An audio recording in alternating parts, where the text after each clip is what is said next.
Here's how to connect your MacBook to a Samsung monitor using one USB-C cable.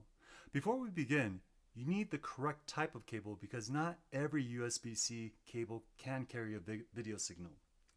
So most people think that a normal iPhone or MacBook charger will allow you to connect with your monitor.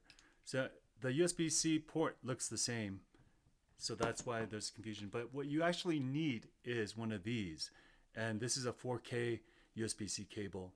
Also, you can use a Thunderbolt 3 or 4, which do look like this. A regular charging cable may charge your MacBook, but leave the Samsung monitor with a black screen or no signal. The cable must specifically say that it supports video output, DisplayPort out mode, or 4K at 60 Hertz.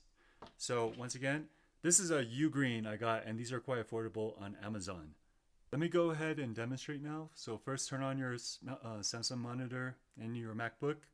Next, you're going to want to go behind your monitor and you're going to want to find the USB-C port. There should be like a HDMI and a USB-C port underneath here.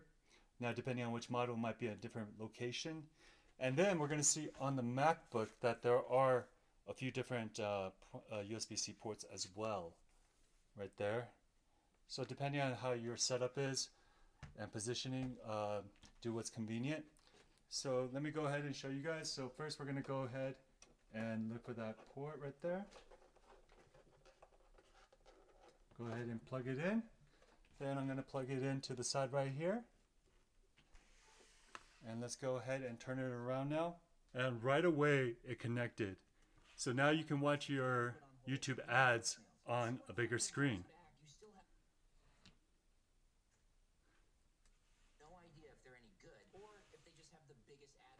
Alright guys, so that's pretty much it. I hope this video helps. If it does, please like, comment, or subscribe. And I'll put a link for the U-Green cable below.